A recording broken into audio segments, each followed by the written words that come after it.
అసలు బ్రిటిషర్స్ 190 ఏళ్ళు మన దేశాన్ని పరిపాలించారు. కానీ ఫస్ట్ బ్రిటిష్ ప్రైవేట్ కంపెనీ ద్వారా మనల్ని రూల్ చేయడం స్టార్ట్ చేశారు, దేశం కాదు అని. సిరాజుద్దౌలా ఎవరైతే రూలర్ ఉన్నారో ఆయన జనరల్, మిలిటరీ జనరల్ మీర్ జాఫర్ అని చెప్పేసి. ఇటువైపు బ్రిటిష్ ఈస్ట్ ఇండియా కంపెనీకి చెందిన రాబర్ట్ క్లైవ్ అని ఆర్మీ జనరల్. ఆయన ఏం చేశాడు, మీర్ జాఫర్ని కొనేశాడు. ఈ కొనేయడం వల్ల మీర్ జాఫర్ ఏం చేశాడంటే యుద్ధ రంగంలో 3,000 మంది 50,000 మందిని చంపేశారు. అంటే మీర్ జాఫర్ ఆ వెధవ పని చెయ్యకపోతే మన హిస్టరీ ఇంకోలా. మనకు స్వాతంత్రం రావాలి అని ఎక్కువ విగరస్ గా ఎప్పుడు స్టార్ట్ అయింది? మొదటిసారిగా ఒక ఇండియన్ ఐడెంటిటీ కనిపించడము 1857 రివోల్ట్లోనే జరిగింది. చాలా మంది historians first war of Indian independence కూడా అంటారు. చాలా మంది గాంధీ గారి వల్ల మనకి స్వతంత్రం వచ్చింది అంటారు. గాంధీ గారి పాత్ర చాలా పెద్దది, అందులో సందేహము 1% కూడా లేదు. కాకపోతే నిజంగా ఏషియంట్ వేదిక్ కల్చర్ ఏదైతే ఉందో మనకి ఎడ్యుకేషన్ సిస్టమ్ని కూడా మార్చేశారు బ్రిటిష్ వాళ్ళు ఏం చేశారంటే సొసైటీని డివైడ్ చేశారు. ఎలా అంటే బ్రిటిష్ గవర్నమెంట్ కోసం నువ్వు పని చేస్తున్నావు అంటే నువ్వు సోషలీ అప్పర్ క్లాస్, నువ్వు బ్రిటిష్ గవర్నమెంట్కి పని చేయట్లేదు అంటే నువ్వు ఎంత పెద్ద పని చేసినా నువ్వు లోపల. మనం ఉద్యోగం కోసం పుట్టలేదు, ఉద్యోగం మన మైండ్లో వెయ్యబడింది. గాంధీ గారు భగత్ సింగ్ గారిని కాపాడొచ్చు, బట్ స్టిల్ గాంధీ గారు హెల్ప్ చేయలేదు, ఎందుకు? It is not Gandhi who killed Bhagat Singh, it is the capitalist who killed the Bhagat Singh. అయితే చాలా మంది చదువుకున్న వాళ్ళు ఇప్పటికీ సుభాష్ చంద్రబోస్ గారిని బాగా ఇష్టపడుతూ ఉంటారు. రీజన్ ఏంటి? హిట్లర్ గారిని కలిసిన తర్వాత హిట్లర్ గారిని ఏమన్నారంటే, నాకు నువ్వు సైన్యాన్ని ఇస్తే నేను బ్రిటిష్ వాళ్ళని ఓడించి నా దేశానికి ఇండిపెండెన్స్ తీసుకొచ్చిన తర్వాత నేను మళ్ళీ నీ దగ్గరకు వస్తాను. తను హిట్లర్ దాన్ని అడుగుతాడు, అదేంటి నీ దేశం ఇండిపెండెన్స్ అయిపోయిన తర్వాత నేను అక్కడే ఉండి పరిపాలిస్తాను అని అనాలి, కానీ నువ్వు వచ్చేస్తా అంటున్నావు అంటే పరిపాలన అన్న ఆలోచన కాదు, స్వతంత్రం.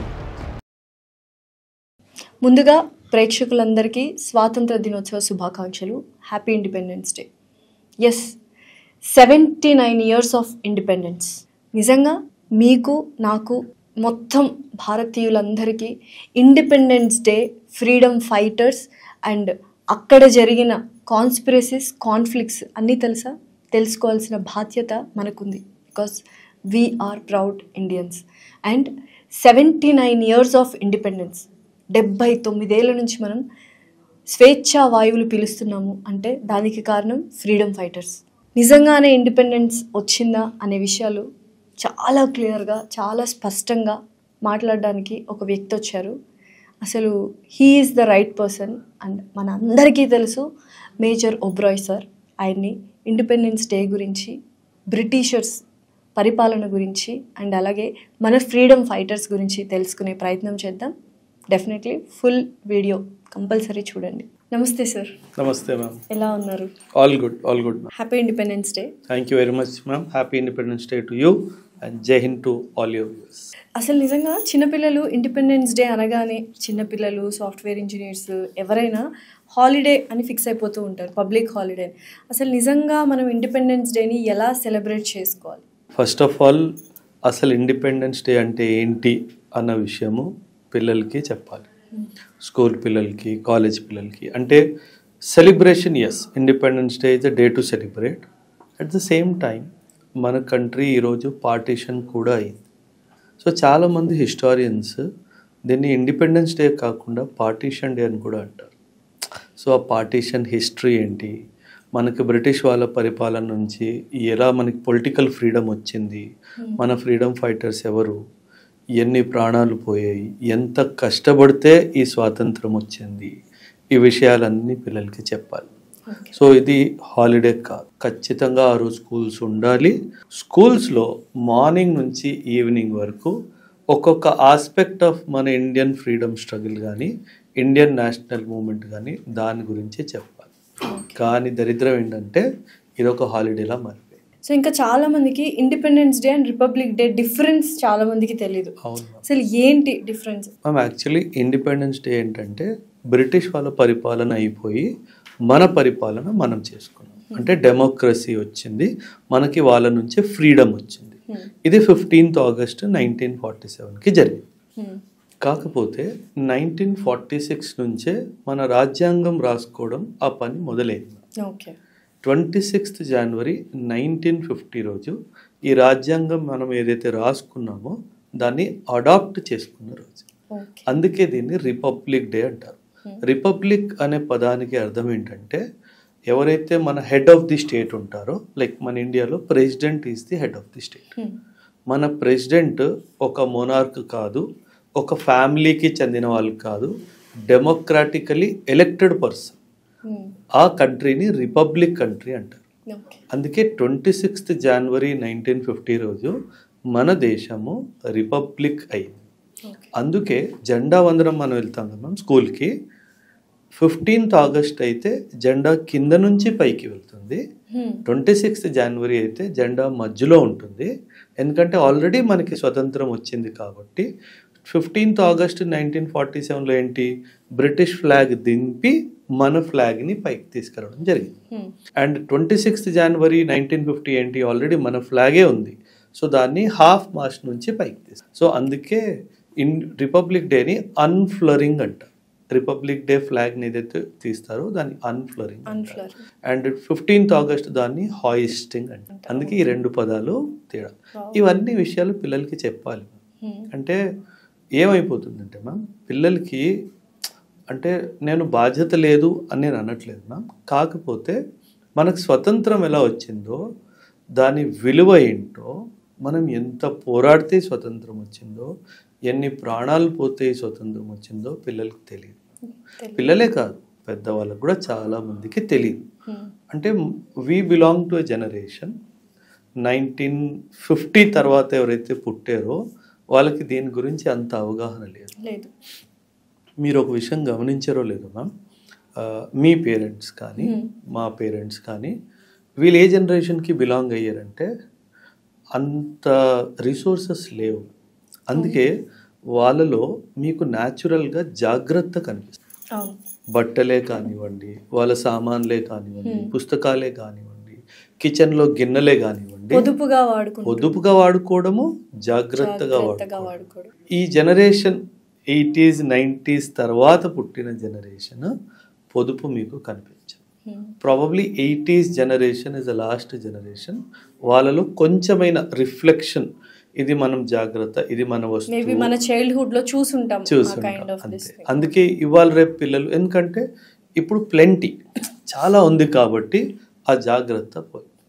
అందుకే మన ఇళ్లలో పాత టేబుల్స్ కానీ పాత మంచాలు కానీ వాటిని జాగ్రత్తగా ఉంచారు కాబట్టి జాగ్రత్తగా. ఇప్పుడు ఏమనుకుంటాం మనము, ఏముంది లేదు పడేసి కొత్త రిపేర్ అనే ఆప్షనే ఉంది అని మర్చిపోయి రిపేర్ ఒకటి, జాగ్రత్తగా పెట్టుకోవడం. అంటే ఇదంతా హిస్టరీ నుంచి వస్తుంది. అయితే ఇప్పుడు ఇండిపెండెన్స్ డే కాబట్టి మనకు before independence day, after independence day, during independence day గురించి మాట్లాడుకుందాం. 3 segments.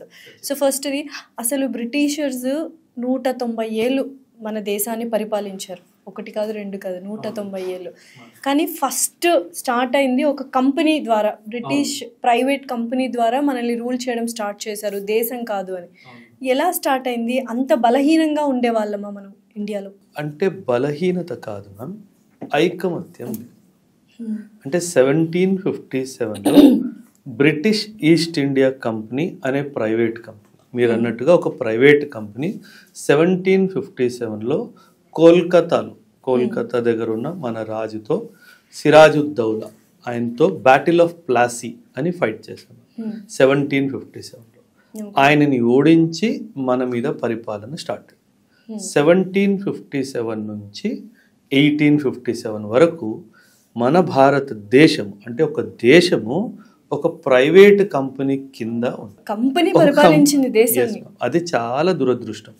అంటే మన దగ్గర ఐకమత్యం లేదు కాబట్టి. ఇన్ఫ్యాక్ట్ 1757 వార్ స్టోరీ కూడా అసలు అంటే సిరాజుద్దౌలా ఎవరైతే రూలర్ ఉన్నారో ఆయన మిలిటరీ జనరల్ మీర్ జాఫర్ అని చెప్పేసి ఉండేవారు. ఇటువైపు బ్రిటిష్ ఈస్ట్ ఇండియా కంపెనీకి చెందిన రాబర్ట్ క్లైవ్ అని ఆర్మీ జనరల్ అనమాట. ఆయన ఏం చేశాడు, మీర్ జాఫర్ని కొనేశాడు. ఈ కొనేయడం వల్ల మీర్ జాఫర్ ఏం చేశాడంటే యుద్ధ రంగంలో ఆయన కింగ్డమ్ సిరాజుద్దౌలా పక్కన నిల్చున్నాడు కానీ ఫైట్ చేయలేదు. అందుకే ఈస్ట్ ఇండియా కంపెనీ వాళ్ళు 3000 మందే సైనికులు. సిరాజుద్దౌలా సైన్యము 50,000. 3,000 మంది 50,000 మందిని చంపేశారు. బికాస్ ఆయన అటువైపు ఉండడం, ఆయన అటువైపు ఉండి పోరాడలేదు, అంటే ఉన్నాను అని చూపించాడు. దీనిని మీర్ జాఫర్ని హిస్టరీలో బిగ్గెస్ట్ ట్రైటర్ అని చెప్తారు. అంటే మీర్ జాఫర్ ఆ వెధవ పని చెయ్యకపోతే మన హిస్టరీ ఇంకోలా ఉంది.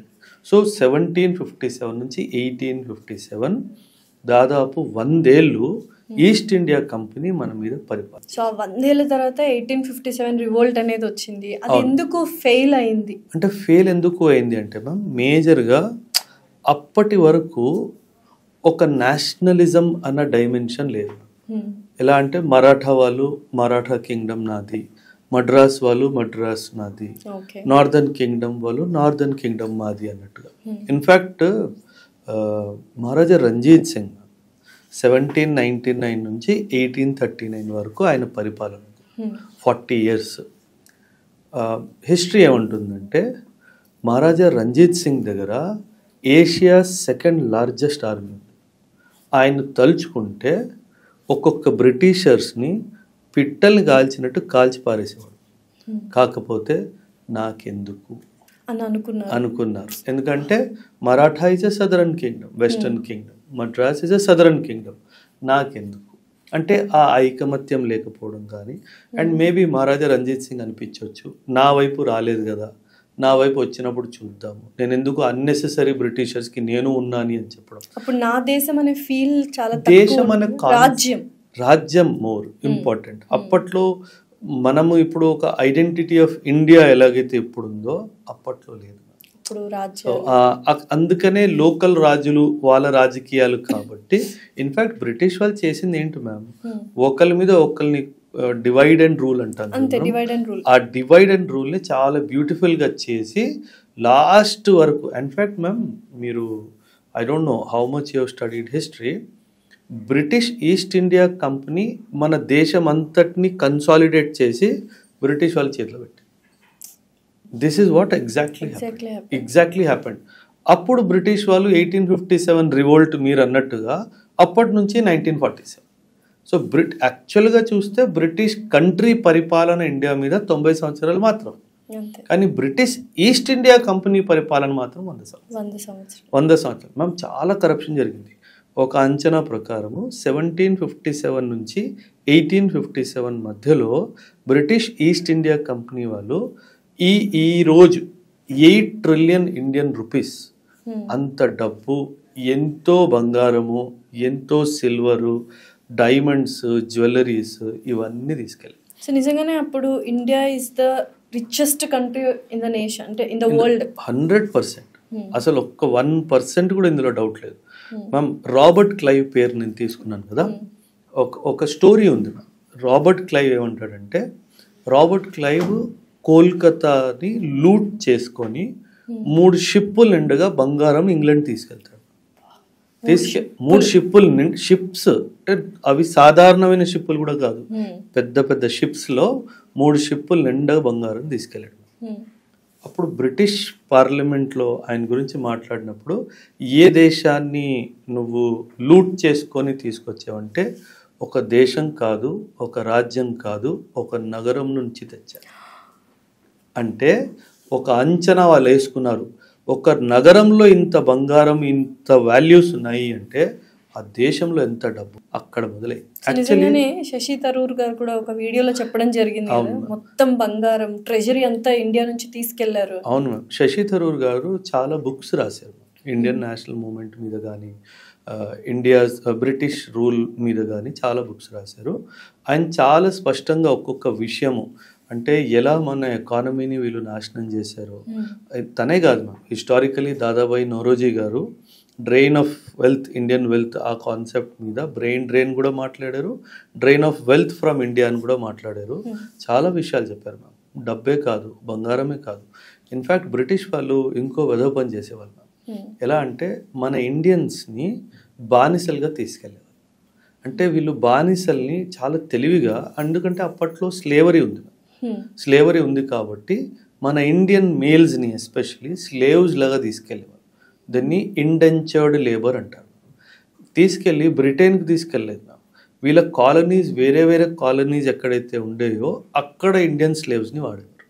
వీళ్ళ వీళ్ళు వీళ్ళు తెలివి చూడండి మ్యామ్. నేను లోకల్స్ని స్లేవ్గా వాడాను అనుకోండి, రివోల్ట్ అయ్యే అవకాశం. సో నేనేం చేస్తాను, బయట నుంచి తీసుకొస్తాను, లోకల్గా పనిచేస్తాను. వీళ్ళు ఇదే పని చేశారు. ఇండియా నుంచి స్లేవ్స్ ఆఫ్రికాకి వెళ్ళారు, ఇండియా నుంచి స్లేవ్స్ని శ్రీలంకకి కూడా తీసుకెళ్ళారు. అక్కడ టీ ప్లాంటేషన్స్లో కానీ కాఫీ ప్లాంటేషన్స్లో కానీ వీళ్ళని ఇండెంచర్డ్ లేబర్ అంటే ఎలా అంటే జీతాలు అట్లా ఏం లేదు, పొద్దునుంచి సాయంత్రం దాకా పని చేయించుకోవాలా, జస్ట్ నీకు ఎంత అవసరమో అంతే ఫుడ్ పెట్టాలా, వాటర్ ఇవ్వాలా, నెక్స్ట్ డే మళ్ళీ పని. ఒక మెడికల్ లేదు, ఒక సోషల్ సెక్యూరిటీ లేదు, ఒక హెల్త్ కవర్ లేదు, ఏమీ లేదు. అంటే లిటరలీ బానిసల్లాగా వాడుకున్నారు. అందుకే ఇంగ్లీష్లో ఒక సామెత ఉంది, beneath every castle there is a grave అని. ఈరోజు బ్రిటిష్ వాళ్ళ ఇల్లు చాలా పెద్ద పెద్ద ఇల్లులు. ఆ ప్రాబబ్ ఏమంటుందంటే ఆ కాసల్ కింద మా గ్రేవ్స్ ఉన్నాయి. So beneath every castle there is a grave అని చెప్పేసి. సో అది మన పూర్వీకులు చేసిన త్యాగం. సో ఈ విషయాలన్నీ స్కూల్ పిల్లలకి చెప్పాలి, అప్పుడే మన దేశం మీద దేశభక్తి పెరుగుతుంది. సో ఇవన్నీ జరుగుతున్నప్పుడు ఎక్కడో సప్రెషన్ నుంచి వచ్చింది రివోల్ట్ కానీ ఫ్రీడమ్ ఫైటర్స్ కానీ అందరూ ఎలా స్టార్ట్ అయింది మన రివోల్ట్, ఇంకా మన దేశాన్ని మనం కాపాడుకోవాలి, మనకు స్వాతంత్రం రావాలి అని ఎక్కువ విగరస్గా ఎప్పుడు స్టార్ట్ అయింది అంటే మ్యామ్ మనము అందుకే 1857 రివోల్ట్ని చాలా మంది historians first war of Indian independence అని కూడా అంటారు. అంటే మొదటిసారిగా ఒక ఇండియన్ ఐడెంటిటీ కనిపించడము 1857 రివోల్ట్లోనే జరిగింది. బట్ అక్కడ కూడా అంటే రాణి ఝాన్సీ లక్ష్మీబాయి జస్ట్ ముందు వీళ్ళందరూ కూడా వాళ్ళ సొంత లాభాల కోసమే ఆ రివోల్ట్ చేశారు అని విన్నాను. But what is that story? అంటే ఎలా ఉంటుందంటే మ్యామ్, ఈ లైన్ ఆఫ్ థాట్ ఎందుకు వచ్చింది అంటే, ఒకవేళ ఝాన్సీ లక్ష్మీబాయి తన ఏరియా బ్రిటిష్ ఆక్యుపై చేసుకోకపోతే అసలు మనకు ఝాన్సీ లక్ష్మీబాయి ఎవరో తెలిసేదే కాదు. So but that is a very narrow interpretation. తను తన రైట్కి పోరాడింది, ఒక మహిళ అయ్యి ఉండి as a hero she fought. In fact Jhansi Lakshmibai bravery గురించి బ్రిటిష్ వాళ్ళు చాలా గొప్పగా రాసుకున్నారు, మన వాళ్ళు ప్రశ్నిస్తున్నారు, అది మన దుర్భాగ్యం. కానీ బ్రిటిష్ వాళ్ళు తన బ్రేవరీ గురించి చాలా గొప్పగా రాశారు. తన కొడుకు లేదు అన్న దాన్ని బట్టి కూతురు ఉంది కాబట్టి తన రాజ్యాన్ని తీసుకోవాలి అన్న పాలసీ ఏదో ఉంది. డాక్ట్రిన్ ఆఫ్ ల్యాబ్స్ అంటారు. So when it was taken then she fought for her king. తన కింగ్డమ్ కోసం పోరాడింది, తను మన స్వతంత్రం కోసం ఏం పోరాడలేదు అన్నది ఒక ఆలోచన. కాకపోతే 1857ని మనం ఒక పాయింట్ ఆఫ్ ఇండియన్ నేషనలిజంగా భావించవచ్చు. ఇన్ఫ్యాక్ట్ ప్రాబబ్లీ 1857 ఆ బ్యాటిల్ ఆఫ్ ఇండియన్ ఇండిపెండెన్స్లో, ఫస్ట్ వార్ ఆఫ్ ఇండియన్ ఇండిపెండెన్స్లో హిందూ ముస్లిం యూనిటీ చాలా డీప్గా అబ్జర్వ్ చేశారు బ్రిటిష్ వాళ్ళు.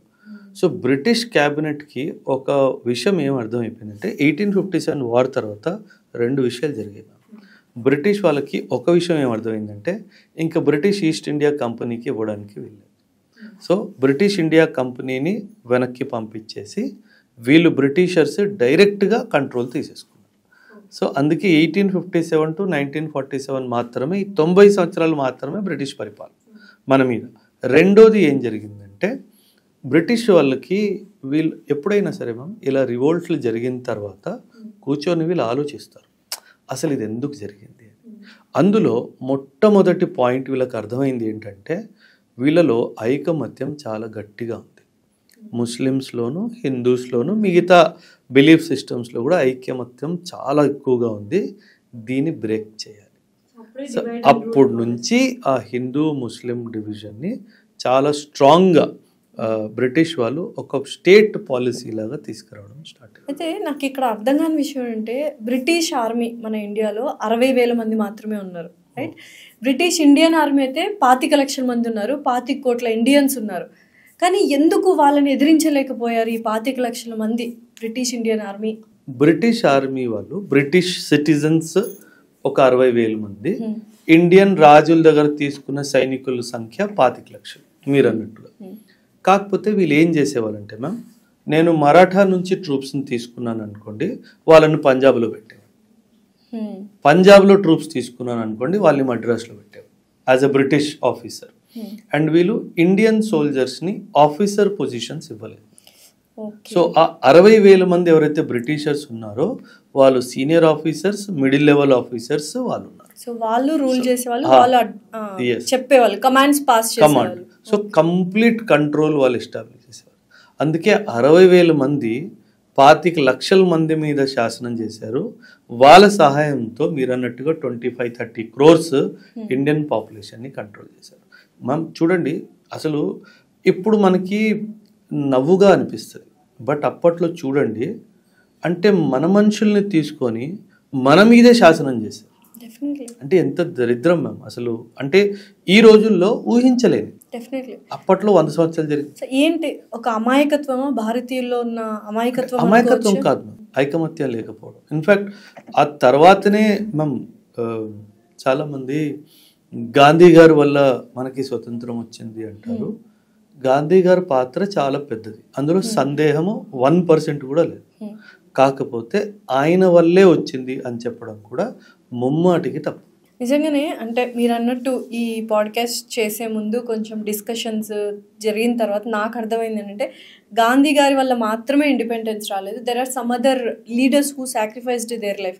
కానీ గాంధీ గారిని ఎందుకో నెగటివ్ నోషన్లో కొంతమంది చూస్తుంటారు. Why is it? అంటే నెగటివ్గా అంటే నెగటివ్ అని కాదు మ్యామ్. గాంధీ గారు కొన్ని విషయాల్లో తను ఎలా అంటే హిందూ ముస్లిం యూనిటీగా ఉండాలి తన ఆలోచన. నాన్ వైలెన్స్ రెండో ఆలోచన. కాకపోతే మొదటి ఆలోచన వల్ల చాలా మందికి ఇబ్బంది వచ్చేది. ఎందుకంటే మొహమ్మద్ అలీ జిన్నా ఆయన సెంటర్ స్టేజ్లోకి వచ్చిన తర్వాత ఇంకా ముస్లిమ్స్ సెపరేట్ అయిపోతారు, పాకిస్తాన్ అయిపోతుంది అన్న ఆలోచన స్టార్ట్ అయిన తర్వాత కూడా గాంధీ గారు వద్దు, ఇదొద్దు, మన దేశము మనం అందరం కలిసిమెలిసి ఉండాలి ఆయన ఆలోచన. సో ఇక్కడ గాంధీ గారి మీద చాలా ప్రశ్నలు వచ్చాయన్నమాట. అంటే ఎక్కడో గాంధీ గారు ఆ కమ్యూనిటీ వాళ్ళని అపీజ్ చేస్తున్నారు. అపీజ్ అంటే ఇప్పుడు చిన్నపిల్లలు మారాన్ చేస్తే మనము వాళ్ళు అడిగింది ఇచ్చేస్తాం, అలా ఎక్కువ బుజ్జగిచ్చేస్తున్నారు అన్న ఆలోచన గాంధీ గారి మీద వచ్చింది. అసలు ఇండియా పాకిస్తాన్ విడిపోవడానికి ఎవరి దేశం వాళ్ళు అవ్వడానికి కూడా గాంధీ గారు ఒక రకంగా కారణం, నెహ్రూ గారు ఒక రకంగా కారణం అని అంటూ ఉంటారు. కలిసి ఉంటే బాగుండేది అంటే ఇమాజినేషన్ కూడా డిఫికల్ట్. కలిసి ఉంటే అంటే it is difficult to imagine.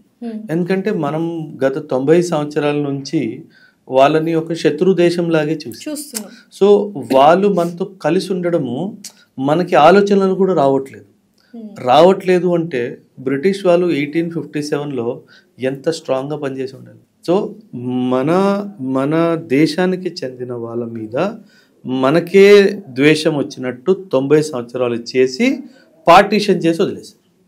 So దానివల్ల ఏమవుతుంది, వీళ్ళిద్దరు కొట్టుకొని చావాలి. అది అందుకే నేను చెప్పాను కదా, ఈ విషయాలన్నీ పిల్లలకి చెప్పాలి. మనం చెప్పట్లేదు. మనం సౌత్ ఈస్ట్ ఏషియన్ కంట్రీస్కి, వియత్నాంకి కానీ, కొరియాకి కానీ, జపాన్కి కానీ మీరు వెళ్తే అక్కడ వాళ్ళ స్కూల్లో చిన్న పిల్లల్ని అడిగినా సరే వాళ్ళు హిస్టరీ మొత్తం చెప్తారు. మన దగ్గర ఆ ట్రెడిషన్ లేదు, పోయింది మ్యామ్. మేబీ 50s 60s వరకే ఉందేమో, ఆ తర్వాత ఆ ట్రెడిషన్ని మళ్ళీ తిరిగి తీసుకొని రావాలి. ఖచ్చితంగా హిస్టరీ అనే సబ్జెక్ట్ని ఒక కంపల్సరీ సబ్జెక్ట్ లాగా ఒక ఏజ్ వరకు పెట్టాలి. అప్పుడే మన పిల్లలకి తెలుసు. అయితే దేశభక్తి ఒకప్పట్లో చాలా ఉండే, చాలా మంది ప్రాణత్యాగం చేశారు, ఎవ్రీథింగ్. అంటే మనం ఊహకు కూడా అందదు అటువంటి. కానీ ఇప్పుడు ఆ దేశభక్తి ఒక ఆర్మీ పీపుల్లోనే, మీలాంటి సోల్జర్స్లోనే చూస్తూ ఉన్నాము. ఎందుకు తగ్గిందంటారు ఆ దేశభక్తి? అంటే ఏమవుతుందంటే మ్యామ్, ఓన్లీ ఆర్మీకే దేశభక్తి ఉంది అని నేను అనుకోను. డెఫినెట్గా నార్మల్ సిటిజన్ కూడా దేశభక్తుడు అయి ఉంటాడు. అంత ఇంటెన్స్గా లేదేమో అనిపిస్తుంది. ఇంటెన్సిటీ తగ్గొచ్చు, ఇందులో డౌట్ లేదు. కాకపోతే మేము ఒక మాట, ఒక సోల్జర్కి ఎంత దేశభక్తి ఉండాలో అంతే ఉండాలి, ఒక పౌరుడు కూడా దేశభక్తి ఎంత ఉండాలో అంతే. ఇద్దరికి సరి సమానంగా అది ఉండదు కూడా. ఎందుకంటే నేచర్ ఆఫ్ వర్క్ అది కాదు. కాబట్టి తను పొద్దున్న లేస్తే మేబీ బ్రిటిష్ కంపెనీకే పనిచేస్తున్నాడు, ఇప్పుడు కూడా మేబీ ఫారిన్ కంపెనీకి పనిచేస్తున్నాడు. సో ఇన్ఫ్యాక్ట్ ఏమవుతుందంటే మ్యామ్, ఒకసారి మనకు స్వతంత్రం వచ్చిన తర్వాత సమయం అలా గడుస్తూ ఉన్న కొద్దీ ఆ దేశభక్తి భావన తగ్గుతూ వస్తుంది, మనకి ఇండివిజువలిజం పెరుగుతూ. సో ఏమవుతుందంటే ఒక collective spirit of the nation నుంచి మనం ఒక ఇండివిజువల్ ఐడెంటిటీ వైపు వెళ్ళిపోతాం. సో దానివల్ల కూడా దేశభక్తి తగ్గుతుంది. అండ్ ఇంకోటి ఇప్పుడు కన్జ్యూమరిజం ఎక్కువైపోయింది. అంటే ఇది నాది, ఈ ఆస్తి నాకు కావాలి, పెళ్ళయ్యే ముందు నా పేరు మీద ఒక ఫ్లాట్ ఉండాలి, రిటైర్ అయ్యే ముందు 3 ఫ్లాట్లు ఉండాలి, బ్యాంకులో 2 కోట్లు ఉండాలి అని అనుకుంటాం. అప్పట్లో ఏంటి మ్యామ్, 1920s 30sలో మనం స్వతంత్ర భారతదేశంలో గాలి పీల్చుకోవాలి, మన దేశం జెండా అక్కడ ఉండాలి, నేను దానికే సెల్యూట్ చేయాలి. అప్పట్లో ఫ్లాట్ లేదు కదా మ్యామ్, ఆ భావన అసలు ఆ థాటే లేదు కదా. ఆ థాట్ నాకు ఇప్పుడు వస్తుంది, ఎందుకంటే నా జెండా నా ఇంటి మీద ఉంది. ఆ ఇంటి మీద జెండా లేకపోతే ఇప్పుడు కూడా నాకు అదే థాట్ వస్తుంది, నాకు జెండా నాది కావాలి. ఆ సఫోకేషన్ లేదు కదా మ్యామ్. ఇమాజిన్ మీరు హైదరాబాద్లో ఉంటారు, మీరు కార్ తీసుకొని మీ పేరెంట్స్ని తీసుకొని ఒక మాల్కి వెళ్తారు. ఆ మాల్ ఎంట్రీలో 2 డోర్స్ ఉన్నాయి, ఇది బ్రిటిషర్స్ డోరు, ఇది ఇండియన్ డోర్స్. మీకు ఎలా అనిపిస్తుంది?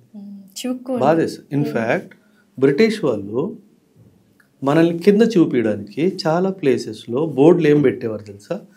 Indians and dogs are not permitted beyond this point. అంటే వాళ్ళు మనల్ని కుక్కలతో పోల్చిన రోజులు ఉన్నాయి. మనది కాన్ఫిడెన్స్ అంతా చంపే. ఎగ్జాక్ట్లీ. అంటే and in fact there is a concept బ్రిటన్లో, వైట్ మ్యాన్స్ బర్డన్ అంటారు. వైట్ మ్యాన్స్ బర్డన్ అంటే వీళ్ళు ఏమంటున్నారంటే, మీరు అన్సివిలైజ్డ్, మిమ్మల్ని సివిలైజ్ చేసే బాధ్యత మాది. అంటే తను ఒక సివిలైజేషన్, నాది 5000 సంవత్సరాల హిస్టరీ మ్యామ్. నా Vedic culture is the most advanced culture of the world at that time. ఆ దేశాన్ని నువ్వు అన్సివిలైజ్డ్ అని చెప్పేసి, నేను సివిలైజ్ చేస్తాను అని చెప్పేసి ఇలా, అంటే మనం కూడా వాటికి లొంగిపోయాం. ఇన్ మెనీ వేస్ మనం కూడా లొంగిపోవడం వల్ల ఆ భావన. నిజంగా ఏషియంట్ వేదిక్ కల్చర్ ఏదైతే ఉందో మనకి ఎడ్యుకేషన్లో, ఎడ్యుకేషన్ సిస్టమ్ని కూడా మార్చేశారు బ్రిటిష్ వాళ్ళు కంప్లీట్గా. ఇన్ఫ్యాక్ట్ లార్డ్ మెకావులే రిపోర్ట్ ఉంది, లార్డ్ మెకావులే 1835 రిపోర్ట్. తను బ్రిటిష్ పార్లమెంట్కి ఒక రిపోర్ట్ ఇచ్చాడు ఇండియన్ ఎడ్యుకేషన్ సిస్టమ్ మీద. తను ఏమన్నాడంటే, ఈ దేశాన్ని మనము ఎక్కువ కాలం పరిపాలించాలి అంటే వీళ్ళ ఎడ్యుకేషన్ సిస్టమ్ని మనం మార్చాలి. వీళ్ళ ఎడ్యుకేషన్ సిస్టము ఒక ఆలోచించే మనిషిని తయారు చేస్తుంది, ఆ ఆలోచించే మనిషిని మనం తొలగించాలి. అప్పుడు ఏం చేయాలి? ఎడ్యుకేషన్ సిస్టమ్ని పాడు చేయాలి. అప్పుడు నుంచి మేము అందుకే ఇప్పుడు పేరెంట్స్ మేము సింపుల్, గ్రాడ్యుయేషన్ అయిపోయింది అనుకోండి, మీకు పేరెంట్స్ మీకు ఒక ప్రశ్న ఇస్తారు, నాన్న ఉద్యోగం రాలేదా? మనం ఉద్యోగం కోసం పుట్టలేదు, ఉద్యోగం మన మైండ్లో వెయ్యబడింది. బ్రిటిష్ వాళ్ళు ఏం చేశారంటే సొసైటీని డివైడ్ చేశారు. ఎలా అంటే, బ్రిటిష్ గవర్నమెంట్ కోసం నువ్వు పని చేస్తున్నావు అంటే నువ్వు సోషలీ అప్పర్ క్లాస్, నువ్వు మిలిటరీ సర్వీస్ అయ్యొచ్చు, సివిల్ సర్వీస్ అయ్యి ఉండొచ్చు, ఎనీ సర్వీస్కి నువ్వు పని చేస్తున్నావు అంటే నువ్వు అప్పర్ క్లాస్. నువ్వు బ్రిటిష్ గవర్నమెంట్కి పని చేయట్లేదు అంటే నువ్వు ఎంత పెద్ద పని చేసినా నువ్వు లో క్లాస్. సో ఏమైపోయింది, over a period of time మన చదువు పూర్తయిన తర్వాత బ్రిటిష్ గవర్నమెంట్లో సర్వీస్ తెచ్చుకోవాలి, ఇది ఒక ఆబ్జెక్టివ్ ఆఫ్ లైఫ్ అయిపోయింది. కానీ మన Vedic culture objective of life ఉద్యోగం అనట్లా. ఆబ్జెక్టివ్ ఆఫ్ లైఫ్ ఏమంటుంది, నువ్వెవరివి తెలుసుకోవాలి. సో వీళ్ళేం చేశారు, ఉద్యోగము అనే ఒక పురుగు మన బుర్రలో వేసేసారు. అందుకే సమాజం ఈరోజు కూడా ఎవరైతే ఉద్యోగం చేస్తాడో వాడినే గౌరవిస్తుంది, కానీ స్వయంగా ఎవరన్నా ఏమైనా చేసుకుంటే వాళ్ళని గౌరవించు.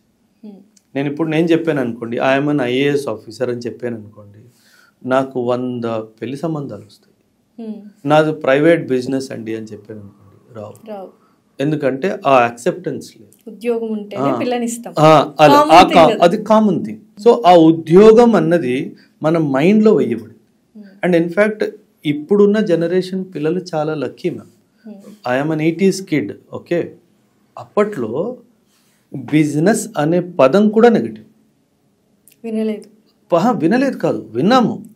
నేను బిజినెస్ చేస్తాను నాన్న, ఆ బిజినెస్ ఆలోచనే తప్పు, బిజినెస్ అనే పదమే తప్పు.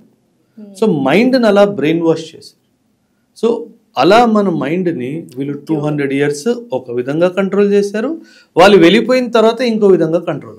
బ్రిటిషర్స్ చేసిన మంచి పని ఏదైనా ఉంది అంటే రైల్వేస్ ఇచ్చి వెళ్ళడము అని అంటారు. అంటే అప్పట్లో అంటే 55,000 kilometers రైల్వేస్ వాళ్ళు వేశారు. ఇన్ని ఇయర్స్ తర్వాత కూడా ఆఫ్టర్ 17 years మహా అయితే 68,000 kilometers మనం వేసుకోగలిగాం అన్నట్టుగా చెప్పారు. మనము దీన్ని హిస్టరీ పర్స్పెక్టివ్లో చూడాలి. రైల్వే మన మంచి కోసం వేయలేదు, వాళ్ళు గూడ్స్ ట్రెజర్స్ తీసుకెళ్ళడానికి వేసుకున్నారు. ఎగ్జాక్ట్లీ. వీళ్ళు ఏం చేశారంటే మ్యామ్, రైల్వేని ఒక ఇన్స్ట్రుమెంట్లా వాడుకున్నారు. స్టీమ్ ఇంజిన్ కనుక్కోవడం జరిగింది ఇంగ్లాండ్లో, ఆ స్టీమ్ ఇంజిన్ ఇక్కడ రావడం జరిగింది. ఆ స్టీమ్ ఇంజిన్ ద్వారా రూరల్ ఏరియాస్ నుంచి పోర్ట్ వరకు సామాను వెళ్ళాలి. సో రైల్వే ట్రాక్స్ వేయడం జరిగింది. షిప్ వరకు ట్రైన్లో వెళ్ళాలి, అక్కడి నుంచి షిప్లో వెళ్ళాలి. సో వాళ్ళ అవసరం కోసం తయారు చేసుకున్నారు, కానీ దాంతో మన దేశం ఏదో బాగుపడిపోవాలన్న ఉద్దేశంతో అయితే చేయలేదు. నెట్వర్క్ తయారు చేసుకున్నారు. ఇప్పుడు indentured labour ma'am, bonded labour. ఇప్పుడు మీరు ఇల్లు కట్టుకోవాలి మ్యామ్, ఇల్లు కట్టుకోవాలంటే మేస్త్రికి రోజుకి 3,000 ఇవ్వాలి, మేస్త్రి కింద పార మనిషికి 2,000 1,800 ఇవ్వాలి. అదే మీ ఇంట్లో స్లేవ్స్ ఉంటే ఏ డబ్బు ఇవ్వాల్సిన అవసరం. సో మీరు ఒక్క బిల్డింగ్ ఎందుకు 10 బిల్డింగ్లు కూడా కట్టచ్చు. సో అదే లెక్క ప్రకారంగా వీళ్ళు అన్ని వేల కిలోమీటర్లు మీరు అన్నట్టుగా కట్టారు, కానీ దాని వెనుక కూడా దురుద్దేశమే ఉంది. సో ఇప్పుడు మనం ఫ్రీడమ్ ఫైటర్స్ గురించి మాట్లాడుకుంటే గాంధీ గారు కావచ్చు, సుభాష్ చంద్రబోస్ గారు కావచ్చు, భగత్ సింగ్, వీళ్ళందరికీ అందరికీ ఒక్కొక్క అభిప్రాయం ఉంది వీళ్ళ మీద. అసలు నిజంగా మనకు ఇంత స్వాతంత్రం తీసుకొచ్చిన గాంధీని చంపడం ఏంటి అనేది చాలామందికి ప్రశ్నార్థకం. అసలు గాడ్సే ఎందుకు చంపాల్సి వచ్చింది? చంపాల్సి వచ్చింది అని కాదు మ్యామ్, ఐడియాలజికల్ డిఫరెన్స్. గాడ్సే తను ఒక హిందుత్వ ఐడియాలజీ మనిషి. Gandhi was also staunch Hindu only ma'am. కాకపోతే గాంధీ గారు ఎక్కడో అంటే తప్పు అని నేను అనలేను మ్యామ్, నేను చాలా చిన్నవాడిని. గాంధీ గారు ఎక్కడో ఒక రాంగ్ మెసేజ్ ఇచ్చేశారు. రాంగ్ మెసేజ్ ఎలా అంటే హిందూ ముస్లిం యూనిటీ మీద ఒక రాంగ్ మెసేజ్ వెళ్ళింది. అంటే హిందూస్కి అప్పట్లో ఏమనిపించిందంటే ఈ గాంధీ గారు వల్లనే ముస్లిమ్స్ ఇలా ప్రవర్తిస్తున్నారు, ఈయనని అడ్డు పెట్టుకొనే ఇలా చేస్తున్నారు. ఇన్ఫ్యాక్ట్ ఇండిపెండెన్స్ అప్పుడు మ్యామ్ మన ఈ విషయం చాలా మందికి తెలీదు, మీ పాడ్కాస్ట్ ద్వారా ఇలా ఈ విషయం తెలియాలి. ఇండిపెండెన్స్ అప్పుడు మన మిలిటరీ డివిజన్ కూడా అయింది. అప్పట్లో బ్రిటిష్ ఆర్మీ కదా, బ్రిటిష్ ఇండియన్ ఆర్మీ కదా. సో ఈ బ్రిటిష్ ఇండియన్ ఆర్మీ డివిజన్ అయింది. ఈ డివిజన్లో అప్పట్లో 75 కోట్లు పాకిస్తాన్ వాళ్ళకి ఇవ్వాలి. 20 కోట్లు వెంటనే ఇచ్చేసాము, 55 కోట్లు ఇంకా ఇవ్వాలి. ఈ 55 కోట్లు తొందరగా ఇచ్చేయండి అని గాంధీ గారు పొలిటికల్ ప్రెషర్ క్రియేట్ చేయడం స్టార్ట్ చేశారు. సో ఈ పొలిటికల్ ప్రెషర్ వల్ల చాలామంది దీన్ని తప్పుగా అనుకున్నారు. గాంధీ గారు ఏంటంటే మేబీ నేను అనుకుంటున్నాను, ఇది నేను ఒక గెస్ చేస్తున్నాను, ఈ డబ్బు తొందరగా ఇచ్చేస్తే మేబీ వాళ్ళు కూడా డెవలప్ అవుతారు, ఆ డెవలప్మెంట్ అయితే మన వైపు తప్పు కన్నేసుకొని చూడరు అన్న ఉద్దేశంతో ఆయన చెప్పుకుంటారు. 75 కోట్లు అప్పట్లోనే అంటే ఇప్పుడు ఒకవేళ మనం చూసుకున్నట్లయితే ఇంచుమించు ఎన్ని కోట్లు ఇచ్చినట్టు? 1,00,000 కోట్ల పైన అవుతుంది. 1947లో 75 కోట్లు అంటే ఇన్ఫ్లేషన్ మనం 2% పెట్టుకున్నది ఎక్కడికో వెళ్ళి. ఎవరెవరు అపోజ్ చేశారు సార్ ఈ ఐడియాలజీ? అంటే ఎవరెవరు అని కాదు ma'am, almost every Indian opposed. ఎందుకు ఇవ్వాలి మనం డబ్బు వాళ్ళకి అన్న ఆలోచన. కాకపోతే ఇది డివిజన్ జరిగింది. డబ్బు ఇవ్వడం న్యాయం, ఎందుకంటే ఆ డివిజన్ జరిగింది. మనకి 175 కోట్లు వచ్చింది, వాళ్ళకి 75 కోట్లు ఇవ్వాలి అని వచ్చింది. సో 20 ఇచ్చేసాం, 55 ఇవ్వడంలో కొంచెం మన కండిషన్ కూడా బాగాలేదు, ఎకనామిక్ కండిషన్ బాగాలేదు. సో ఆ డిలేలో ఈయన కొంచెం ఎక్కువ చేయడం వల్ల. అండ్ ఖిలాఫత్ మూమెంట్ కూడా జరిగింది. ఖిలాఫత్ మూమెంట్ అంటే ఓటోమన్ ఎంపైర్, ఇప్పుడు టర్కీ ఉంది కదా, అప్పట్లో ఓటోమన్ ఎంపైర్ అనమాట. ఫస్ట్ వరల్డ్ వార్ తర్వాత ఓటోమన్ ఎంపైర్ని బ్రిటిష్ వాళ్ళు తొక్కేశారు. సో మళ్ళీ ఆ ఓటోమన్ ఎంపైర్ని తిరిగి తీసుకురావాలి. ఈ Ottoman empire is basically Arabic, అంటే ముస్లిం ఇస్లామిక్ ఎంపైర్, క్యాలిఫేట్ అనుకోవచ్చు మీరు. గాంధీ గారు దాన్ని సపోర్ట్ చేశారు. ఇది మన హిందుత్వ గ్రూప్కి అస్సలు నచ్చలేదు. So Godse primarily killed Gandhi because he thought that Gandhi గారు ముస్లిమ్స్ని సపోర్ట్ చేస్తున్నారు. నువ్వు ఒక హిందూ అయి ఉండి నువ్వు ముస్లిమ్స్కి ఎందుకు సపోర్ట్ చేస్తున్నావు ఆ కక్షతో గాంధీ గారిని చంపేసి. అయితే చాలామంది చదువుకున్న వాళ్ళు ఇప్పటికీ సుభాష్ చంద్రబోస్ గారిని బాగా ఇష్టపడుతూ ఉంటారు. రీజన్ ఏంటి? అండ్ ఆయన గురించి కూడా కొత్త మాట్లాడుకుందాం. మీరు పర్మిషన్ ఇస్తే ఆ లిస్ట్లో నేను నా పేరు కూడా రాసుకుంటాను. అంతే. ఎందుకంటే మ్యామ్ మీరు ఇండియన్ హిస్టరీని డెప్త్గా చదువుకుంటే మాత్రము if you give me the permission, Bhagat Singh తర్వాత భగత్ సింగ్ లాంటి ఎవరైనా పుట్టారు అంటే అది సుభాష్. 1941లో he was under house arrest. Britishers ఆయనని హౌస్ అరెస్ట్లో పెట్టారు. కాల్కటా నుంచి ఎస్కేప్ అయ్యారు మ్యామ్, ఆఫ్ఘనిస్తాన్కి చేరుకున్నాడు. అంటే తను దేశాలు ఎలా మారుస్తున్నాడో నేను చెప్తాను వినండి, ఎలా జరుగుతుంది అసలు. కాల్కటా నుంచి ఆఫ్ఘనిస్తాన్కి వెళ్ళారు, ఆఫ్ఘనిస్తాన్ నుంచి సోవియట్కి వెళ్ళాడు, ఇప్పట్లో రష్యా నుంచి ఇటలీకి వెళ్ళారు, ఇటలీ నుంచి జర్మనీకి వెళ్ళి హిట్లర్ కలిశాడు. అంటే 1940స్లో వరల్డ్ వార్ జరుగుతుంది మ్యామ్. అంటే వరల్డ్ వార్ జరుగుతున్నప్పుడు ఎవ్వరికి దొరకకుండా, అండ్ ఆఫ్ఘనిస్తాన్లో కూడా బ్రిటిష్ వాళ్ళే ఉన్నారు అప్పుడు. ఆఫ్ఘనిస్తాన్ కూడా బ్రిటిష్ వాళ్ళ కిందనే ఉంది. అది మ్యామ్. అండ్ ఇంకో విషయము, హిట్లర్ గారిని కలిసిన తర్వాత హిట్లర్ గారిని ఏమన్నారంటే, నాకు నువ్వు సైన్యాన్ని ఇస్తే నేను బ్రిటిష్ వాళ్ళని ఓడించి నా దేశానికి ఇండిపెండెన్స్ తీసుకొచ్చిన తర్వాత నేను మళ్ళీ నీ దగ్గరకు వస్తాను. అంటే ఎందుకు అన్నారంటే, హిట్లర్ ఏమన్నారంటే, ఐ లైక్ యువర్ నేషనలిజం, నువ్వు నా దగ్గర పనిచేయాలి, నేను చేస్తాను, నాకు ట్రూప్స్ ఇవ్వు, నేను ఫైట్ చేసి వస్తాను, నాకు ఇండిపెండెన్స్ వచ్చేసిన తర్వాత వచ్చి నీ బానిసలా బతుకుతాను. అంటే తను హిట్లర్ దాన్ని అడుగుతాడు, అదేంటి నీ దేశం ఇండిపెండెన్స్ అయిపోయిన తర్వాత నేను అక్కడే ఉండి పరిపాలిస్తాను అని అనాలి, కానీ నువ్వు వచ్చేస్తా అంటున్నావు. అంటే పరిపాలన నా ఆలోచన కాదు, స్వతంత్రం నా ఆలోచన. అంటే ఎంత మనము 10 రూపాయలు ఇస్తే తిరిగి 100 రూపాయలు ఎక్స్పెక్ట్ చేస్తాం. ఇప్పుడు అధికారం కోసం ఎంత పాకులాడుతున్నారో చూస్తున్నాం రాజకీయాల్లో, కానీ ఎనీవేర్ మ్యామ్, ఎనీవేర్. ఒక చిన్న కంపెనీలో కూడా అంతే. సరే, అంత పెద్ద మనసు. అంటే నా దేశానికి స్వతంత్రం తేవడం మాత్రమే నా ఆలోచన, ఆ తర్వాత నాకు ఎటువంటి ఆకాంక్షలు లేదు. And Subhash Chandrabose is not a normal man ma'am. He cleared the civil services conducted by the Britishers and he was one of the toppers. And వదిలేశాడు. ఇది ఏమన్నాడు తెలుసా, ఇది గ్లోరిఫైడ్ క్లర్క్, ఇది బానిసత్వమైన ఉద్యోగము, నేను చేయను. So see the thought process. And Germany నుంచి జపాన్కి, మ్యామ్ వరల్డ్ మ్యాప్లో జర్మనీ ఎక్కడ ఉంది, జపాన్ ఎక్కడ ఉంది? జర్మనీ నుంచి జపాన్కి సబ్మరీన్లో వచ్చాడు. అండ్ సముద్రం మధ్యలో జర్మన్ సబ్మరీన్ నుంచి జాపనీస్ సబ్మరీన్కి షిఫ్ట్ అయ్యి చిట్టగాంగ్ వెళ్ళిపోయాడు. ఇది మ్యామ్. అంటే ఇది మన దేశం. అంటే చాలా గ్రేట్నెస్ మ్యామ్. అంటే మనము చాలా అర్థం చేసుకోవాలి. మనం లైఫ్లో చిన్న చిన్న ప్రాబ్లమ్స్లో గివప్ చేసేస్తాం. ఇది అవ్వట్లేదు, అది నా వల్ల కాదు, నెక్స్ట్ ఏంటి అంటే ఎస్కేపిజం, షార్ట్ కట్, ఫెయిల్యూర్ అయితే డిప్రెషన్ లోకి వెళ్ళిపోవడం, all these things are happening. చూడండి, తను జపాన్ వెళ్ళడం ఏంటి, జాపనీస్ని, ఎందుకంటే జాపనీస్ మ్యామ్ చాలా మంది ఇండియన్స్ని ప్రిజనర్స్ ఆఫ్ వార్లో తీసుకున్నారు. మళ్ళీ జపాన్ వాళ్ళతో కలిసి ఆ ప్రిజనర్స్ ఆఫ్ వార్ని తీసుకొని ఇండియన్ నేషనల్ ఆర్మీ అప్పటికి ఎస్టాబ్లిష్ అయిపోయింది. ఆ ఇండియన్ నేషనల్ ఆర్మీ తీసుకొని బ్రిటిష్ వాళ్ళ మీద దాడికి వచ్చారు సుభాష్ చంద్రబోస్. అండ్ మనకు స్వతంత్రం వచ్చిన తర్వాత ఈ భూమి మీద అడుగు పెట్టలేదు.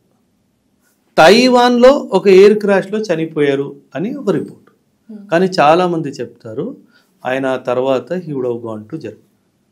అండ్ 1960స్లో ప్యారిస్లో ఒక ఈవెంట్లో ఆయన ఏదో ఫోటోగ్రాఫ్లో వెనక కనిపించారు అన్నది కూడా ఒక ఇది ఉంది.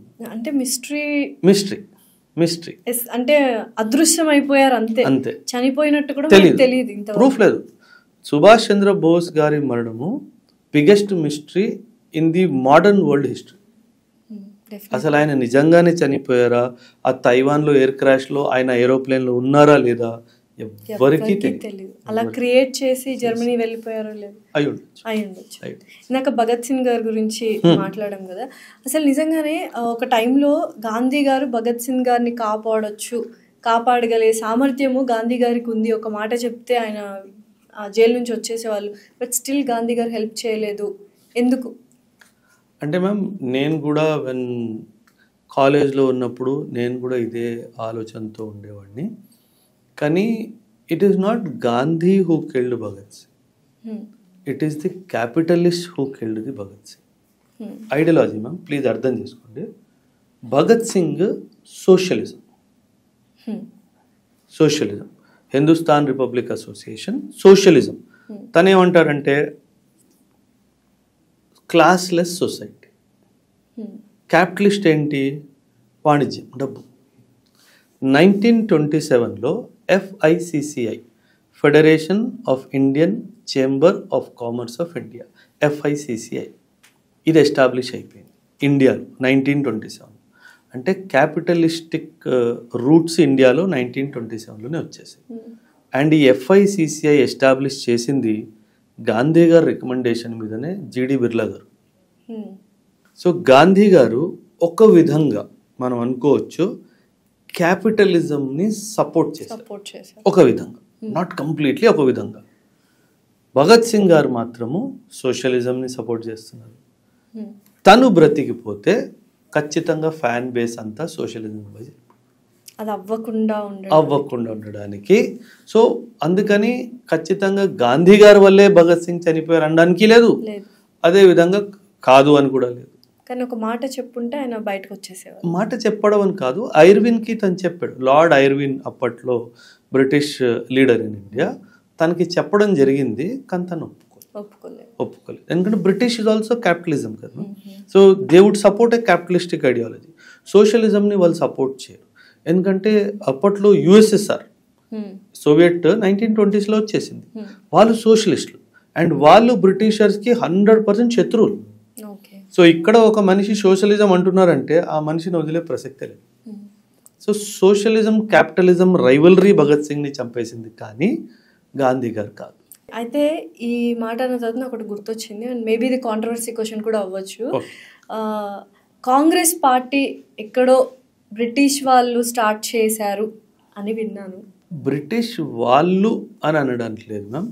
Alan Octavian Hume, AO Hume అని చెప్పేసి 1885లో ఇండియన్ నేషనల్ కాంగ్రెస్ స్థాపించడం జరిగింది.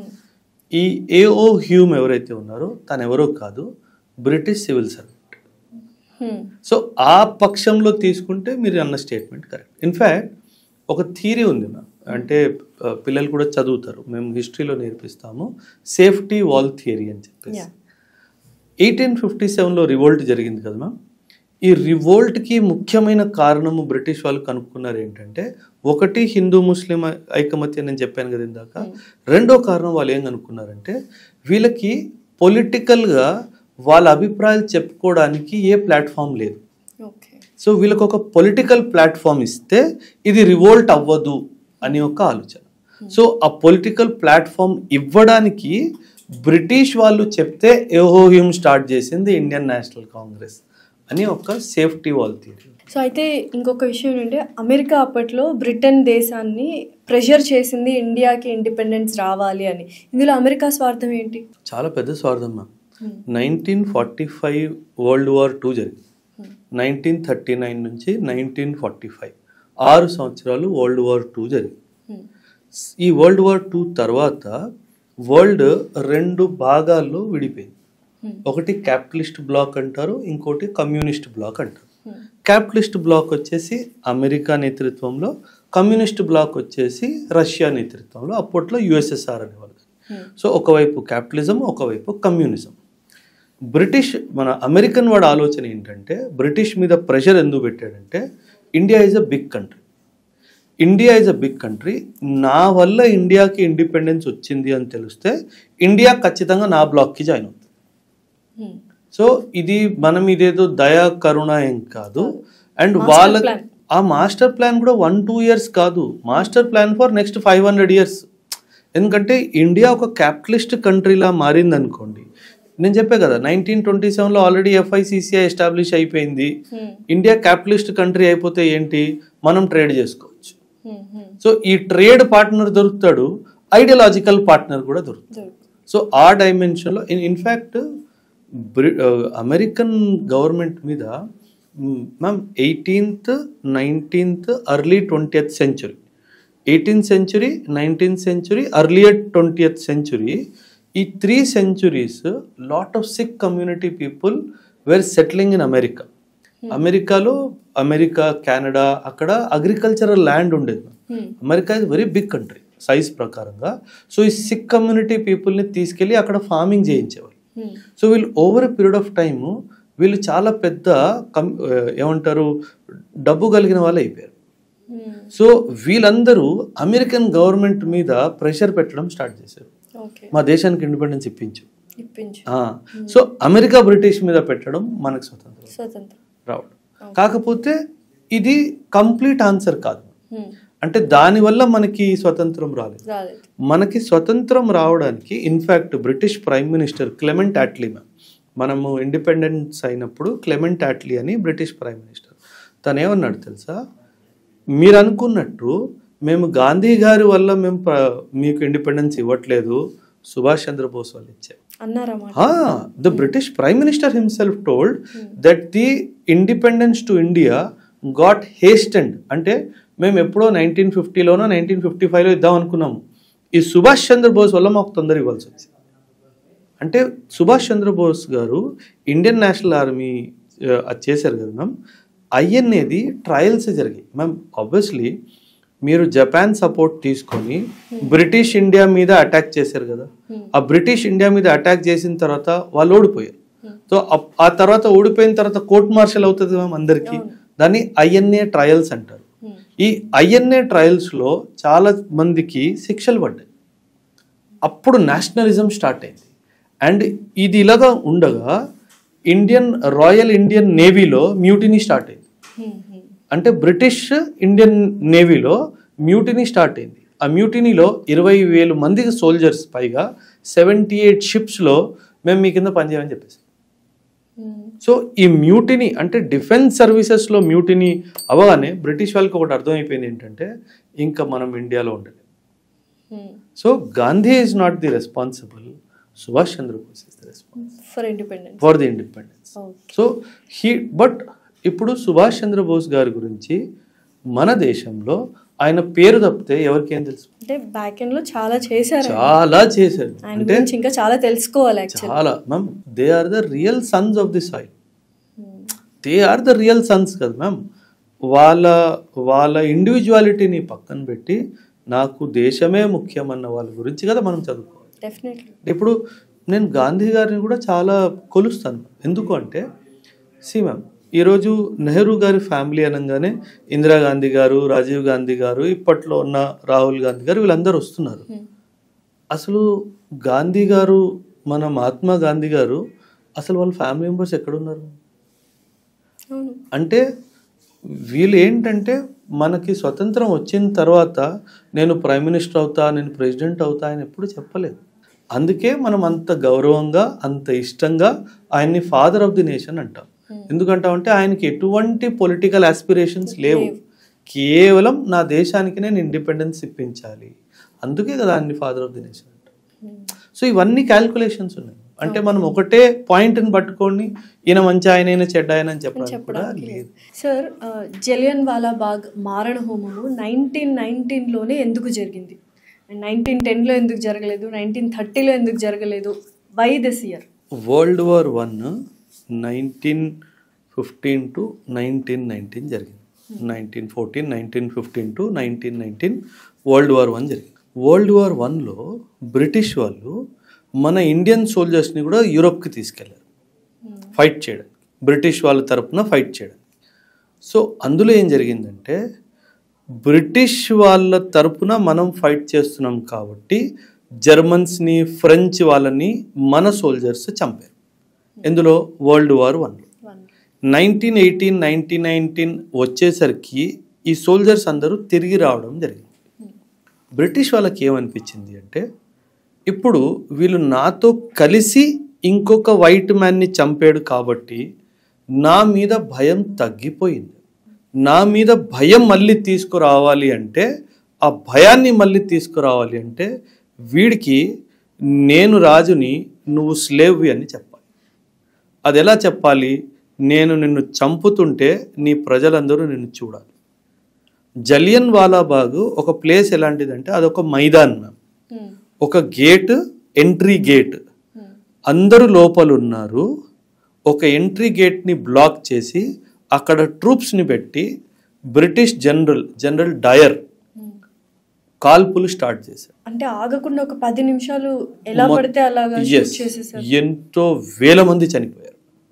అంటే ఎస్కేప్ అయ్యే దారి ఇవ్వకుండా చంపాడు ఈ జనరల్ డయర్. ఇది జరిగింది 1919. ఈ జనరల్ డయర్ని షహీద్ ఉధమ్ సింగ్ 1940లో లండన్కి వెళ్ళి చంపాడు. ఇది నిజమైన దేశభక్తి. 21 ఇయర్స్ అయిన ఆయన్ని ఫాలో అయ్యి మరి 21 ఇయర్స్ తర్వాత లండన్లో వెళ్ళి మరి చంపాడు. అసలు 20 years he waited for just imagine. మనము 3 నెలలు 4 నెలలు ఓపిక నశించిపోతుంది. ఎగ్జామ్ ప్రిపేర్ అయినా యూట్యూబ్ లోనే స్కిప్ బటన్ వచ్చేసింది, ఓపిక లేక 10 seconds 15 seconds యాడ్స్ కి. ఎగ్జాక్ట్లీ 21 ఇయర్స్ ఓపిక బట్టి ఈ మారణ హోమానికి ఎవరైతే కారకులో వాళ్ళని చంపాడు. అందుకే హిస్టరీ చదవాలి. హిస్టరీ చదివితే మీ లైఫ్ మారిపోతుంది. చాలా మంది అసలు హిస్టరీ ఎందుకు, బోరింగ్ అంట, దేనికి ఉపయోగము, పాతవన్నీ ఎందుకు తవ్వుకోవాలి, పాస్ట్ ఎందుకు మనం గుర్తు చేసుకోవాలి, టెక్నాలజీని వాడుకొని టెక్నాలజీలో అడ్వాన్స్డ్ టెక్నిక్స్ నేర్చుకోవచ్చు కదా అని ఉంటారు. అలాంటి వాళ్ళకి మీరు ఏం చెప్తారు? స్టూడెంట్స్, పేరెంట్స్ అందరూ అలానే ఉన్నారు మ్యామ్. రెండూ ఇంపార్టెంట్. ఒకవైపు హిస్టరీ ఇంపార్టెంట్, ఒకవైపు టెక్నాలజీ. హిస్టరీ చదువుకున్నవాడు టెక్నాలజీ చేసాడు అనుకోండి, బాధ్యతగా ఉంటాడు. ఆటోమేటిక్గా బాధ్యత వచ్చేస్తుంది. సో ఆ బాధ్యత రావాలి అంటే నీకు హిస్టరీ తెలియదు. బీడు భూములు, బ్యారన్ ల్యాండ్స్, ఫెమైన్స్ ఎక్కువగా కరువులు ఉండేవి అప్పట్లో వాళ్ళు రూల్ చేసినప్పుడు. ఇప్పుడు అసలు అవి కనిపించట్లేదు ఎక్కడో. అంటే నాకు తెలుసుకున్న ఇండిగో ఫీల్డ్ అవి చేస్తున్నారు దానివల్ల. ఎందుకు అప్పట్లో అన్ని ఫెమైన్స్, కరువులు వచ్చేవి మన ఇండియాకి? యాక్చువల్లీ ఒక భూమి, ఒక నేల, ఏం పండించాలో అది రైతు ఇష్టం. కానీ బ్రిటిషర్స్ అప్పుడు అలా కాదు. వీళ్ళు ఏం చేశారు, మనం తినే తిండి పంట పండించకుండా కమర్షియల్ క్రాప్స్ పండించడం స్టార్ట్ చేశారు. ఎందుకంటే వాళ్ళకు దాని నుంచి ప్రాఫిట్స్ ఎక్కువగా వచ్చాయి. సో దానివల్ల ఏమైంది, ఒక రైతుకి తన భూమి మీద ఏం పండించాలో ఆ స్వేచ్ఛ లేదు. సో ఏం జరుగుతుంది, కమర్షియల్ క్రాప్ మీరు అన్నట్టుగా ఇండిగో అంటే ఒక బ్లూ కలర్ డైమ్, దాన్ని ఇండిగో కలర్ అంటారు. సో ఇలా కమర్షియల్ క్రాప్స్ వల్ల ఫుడ్ క్రాప్స్ తగ్గిపోయాయి. ఫుడ్ క్రాప్స్ ప్రొడక్షన్ తగ్గిపోయింది. దానివల్ల ఫెమైన్ లాంటి సిచ్యువేషన్స్ ఏర్పడ్డాయి. ఇన్ఫ్యాక్ట్ ఒక థియరీ ప్రకారంగా ఈ ఫెమైన్స్ అన్నీ బ్రిటిష్ వాళ్ళు ప్లాన్ చేసినవి అంటారు. అండ్ ఒక్కొక్క ఫెమైన్, బెంగాల్ ఫెమైన్ గురించి మీరు చదివితే మ్యామ్ కొన్ని లక్షల మంది చనిపోయారు. అంటే ఫుడ్ లేక అంటే ఈరోజు ma'am, touch wood, my proud country, ఈరోజు నా దగ్గర బఫర్ స్టాక్ ఉంది. And lakhs of million metric tons అంత బఫర్, అంటే అంత నేలకి సామర్థ్యత ఉంది. కానీ వీళ్ళు ఏం చేశారు, ఫుడ్ క్రాప్ని పక్కన పెట్టించేసి కమర్షియల్ క్రాప్స్ చేయించడం స్టార్ట్ చేశారు. మ్యామ్, ఈ 190 years పరిపాలనలో రైతు అనుభవించిన అత్యాచారము అంత ఇంత కాదు. అంటే ఎక్కడ లేని ట్యాక్సెస్ అన్నీ రైతుల మీదనే ఉండేవి, ఎక్కడ లేని ట్యాక్సెస్ అన్ని. అందుకే 1947 అప్పుడు మనం ఒక ప్రతిజ్ఞ తీసుకున్నాం, ఏంటంటే రైతుకు ఎటువంటి ట్యాక్స్ ఉండదు. అందుకే ఈరోజు ఫార్మింగ్కి సంబంధించిన ఏవైనా అలైడ్ యాక్టివిటీస్కి కానీ ఎటువంటి ట్యాక్స్ ఉండదు. అది మనం వాళ్ళకి రీపే చేయడానికి ట్రై చేస్తున్నాం. ఇది మనం అర్థం చేసుకోవాలి. నెక్స్ట్ రిపబ్లిక్ డే గురించి మాట్లాడుకుంటే మనకు ఫస్ట్ గుర్తొచ్చేది అంబేద్కర్ గారు. అవును. కానీ ఏంటి గొడవ అంబేద్కర్ గారికి అండ్ గాంధీజీ గారికి? గొడవ అని కాదు మ్యామ్, ఐడియాలజికల్ డిఫరెన్స్. అంతే. గాంధీ గారు ఏంటంటే he was a staunch Hindu. Ambedkar గారు was not a very supporter of హిందూయిజంని ఆయన డామినేటింగ్ కల్చర్ లాగా చూసేవారు. హిందూయిజం సప్రెస్ చేస్తుంది అని. అండ్ రెండో విషయం ఏంటంటే కాస్ట్ సిస్టమ్ని అంబేద్కర్ గారు అస్సలు ఇష్టపడలేదు. కాస్ట్ సిస్టమ్ని అబాలిష్ చేయాలి అన్నది అంబేద్కర్ గారు ఆలోచన.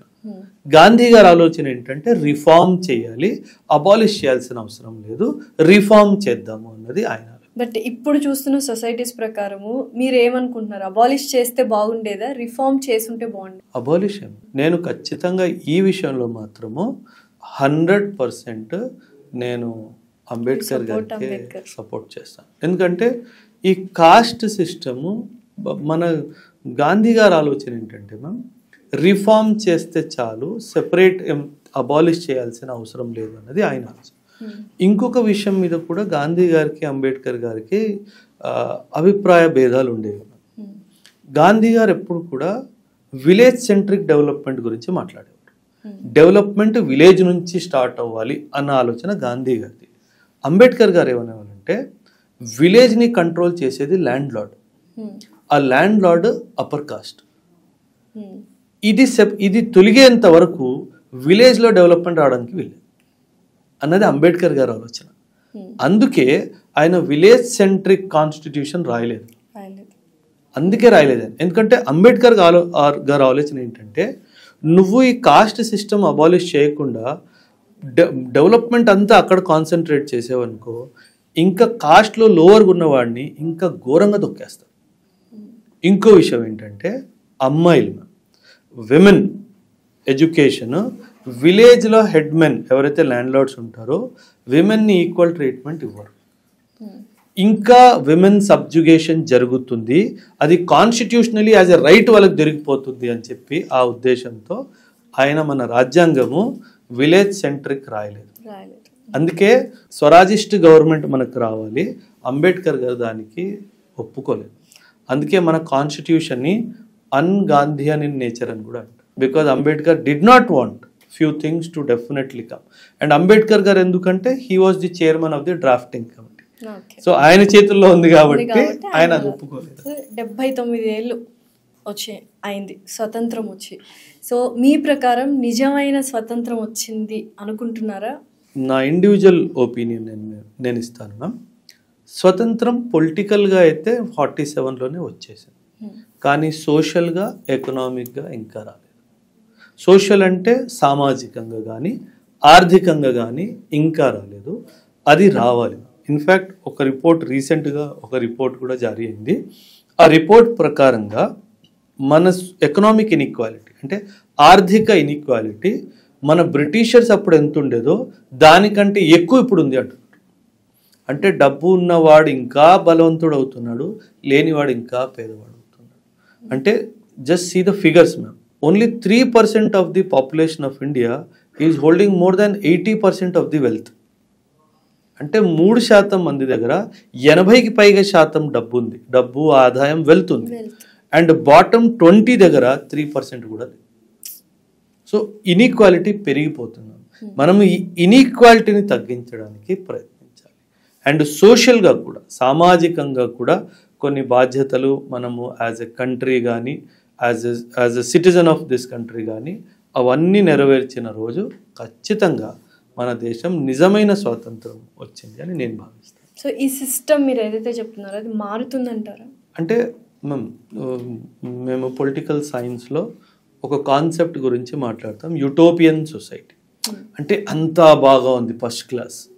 అది అసాధ్యం. ఏ సమాజంలో అయినా పైన కింద విషయాలు అవుతాయి. సో ఖచ్చితంగా 100% అయితే క్లీన్ అవ్వదు, but it will take time. Acceptable లిమిట్స్లో రావడానికి కూడా టైం పడుతుంది. సో ఎస్, ఇవాళ నిజంగా ఈ పాడ్కాస్ట్ ప్రతి ఒక్క ఇండియన్, ప్రతి ఒక్క స్టూడెంట్ కంపల్సరీ చూడాలి. Because as you told, independence day రావడానికి అండ్ ఇండిపెండెన్స్ అవ్వడానికి మన దేశం చాలామంది సాక్రిఫైస్ ఉంది. డెఫినెట్లీ మనం గుర్తు చేసుకోవాలి.